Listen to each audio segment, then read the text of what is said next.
What's up, soldiers? Chris here, CaribbeanPod.com. We're going back. I think back in 2010, 2011, I originally shared this recipe. It so happens there's a lot of people searching for recipes. These are so deep that people are not finding them. I am redoing it. Yes, there we go. We're redoing a recipe. This time I've got these baby bananas.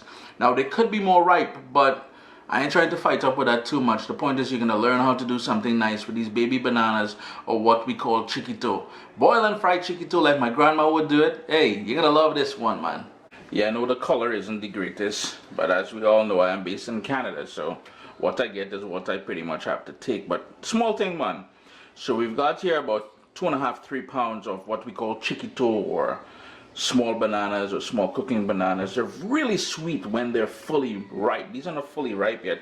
Still got a bit of time to go, and all you need to do is to pop them off like I'm doing here. And the longer stems, like this, I'm just gonna cut off a little bit off it into a pot, because we're gonna boil these. This is a boil and fry kind of something, and this is one of the things where when you don't have much to cook around the area and you have a banana tree in your backyard, or your neighbor give you some, you rock this recipe, right? Very basic, very country, very rustic.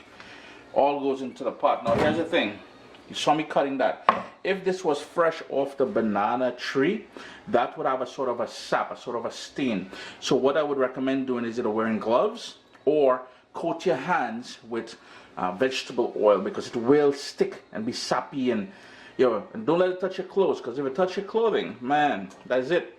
Your Sunday best gone through. All right, top this up with water on the stove, and we're gonna bring it up to a boil. It's cool water, and I'm bringing up the temperature so everything comes up to temperature at the same time. Once it comes to a boil, you will just leave it at the rolling boil. It'll just take a couple of minutes, and then we'll shut it off, drain it, allow it to cool, and then we'll peel them. Here's the thing, no salt in there. If you want to add a pinch of salt, you can certainly do that. About 1/4 teaspoon of salt would be great if you're into salt. But the thing is, the skin is on, so the salt ain't really doing much. The salted cod we'll be using later will add some salt to it, and at that point, when we're refrying it, you can add some salt as well. It came up to a boil. I allowed it to boil on that sort of a simmer there for about 3 minutes. I'm going to turn my stove off. I'm going to drain it and allow it to cool. If you notice, the banana, that's a natural thing. That's what we need to happen. Notice how they split there? That is exactly what we're looking for. It's an indication that it's ready. Some of the other ingredients you'll need. We've got some tomato. That is totally optional. I found these ones in the fridge. These are grape tomatoes. If you have just a regular tomato and you want to chop it up, you can do that. Just a regular onion, half of a scotch, that's a habanero pepper actually. If you want it spicy, you can add more. If you don't want it spicy, well, do your thing. There's maybe a couple seeds in there, and most of that heat is still in there. So you see where those seeds are in the white membrane surrounding the seeds. That's where most of the heat is. So it's more about the flavor on the bottom of the pepper. We've got some fresh thyme, a couple cloves of garlic, and over here I've got a tiny bit of prepared salted cod, and all you would do is pour some boiling water over it, remove most of the salt, rehydrate it, and flake it up a little bit here. This is boneless, so there's no bones in there. Still go through it and check to see. It's all about flavoring the dish rather than overkilling it with too much saltfish. Saltfish expensive, by the way. And here I have some dehydrated pimento pepper. If you have fresh pimento pepper, feel free to use that. It is a nice flavor ingredient to use. That is just my own little, dehydration, so something. Why are you stuttering, boy? Now that they're cool to touch, the same place where it naturally split, we'll just use that, pull it back, get rid of any sort of string parts. That's going in the garbage bin. And there we go, the boiled baby banana. Now remember, if it is a little bit more ripe, it will be more sweet. So you're getting the sweet, and then the salty from the salted cod, the spicy from that habanero pepper, and the herbal note from the thyme. Let's go ahead and peel the rest of them, alright? The pot is on a medium-low heat.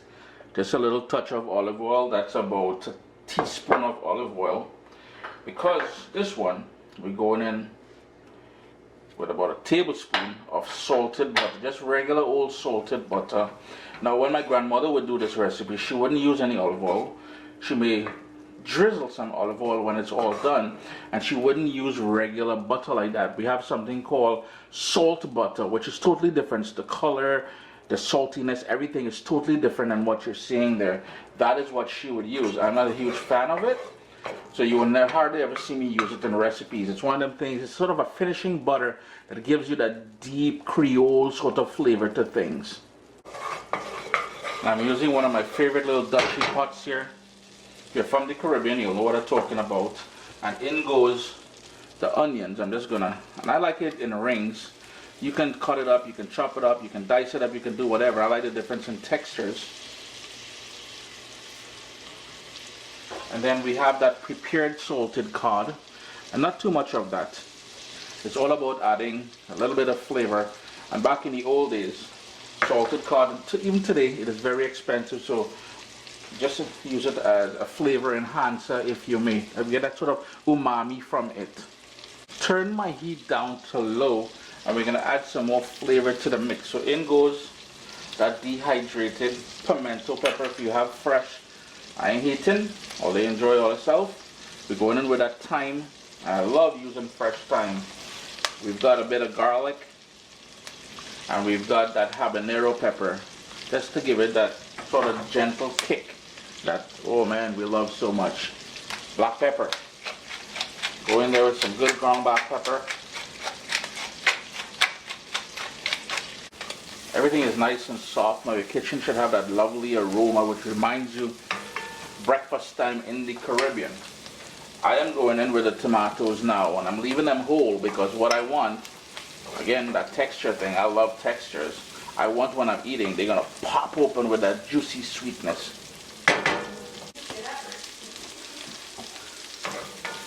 My heat is still on low, if you're wondering. Now here's where all that pre-boiled banana, and made this color once it cools down a bit, so don't fret too much about that. Just gonna use my paper towel here, and we're gonna mix that up now. We want to coat the banana with all those lovely flavors. That butter and that oil took on all the flavor from that salted cod and the thyme, the garlic, the onions. This is our best dish here, yeah? I ain't lying. Low flame, let that go. We want that to sort of coat the banana and you know, infuse it with all those flavors. Just gonna go in with a little pinch of salt in there. Because remember, we didn't add any salt when we were boiling it. Another quick stir. Here's the thing. When my grandma would make this, or when my mom would make this for my dad, because my dad's a huge fan of this dish. They would use the bananas, which are a little bit more ripe, so you get the sweetness to go with the whole savory aspect of things, yeah. It's been about 4 minutes since I added the bananas to the pot. This is done. I'm just going to turn off my heat.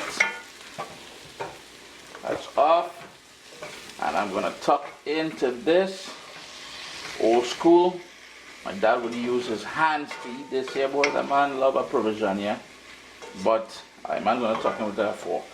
Finish it off with a little greenery. You guys know I love my little greenery. And that is just some scallion there. And the residual heat is going to cook that nicely. CaribbeanPot.com, another one of those classic old school recipes. As I mentioned, I would have shared this back in 2010, 2011, somewhere around there. But a classic island something. Just look at how beautiful that is. Very filling. And say what, if grandma made that for you and she put that in front of you, you know you're drooling all over the place. Alright? What's up, soldiers? Don't forget to click subscribe. If you've already clicked subscribe, hit that bell notification thing. I want to all you missing out on the new videos, man. Come on, click.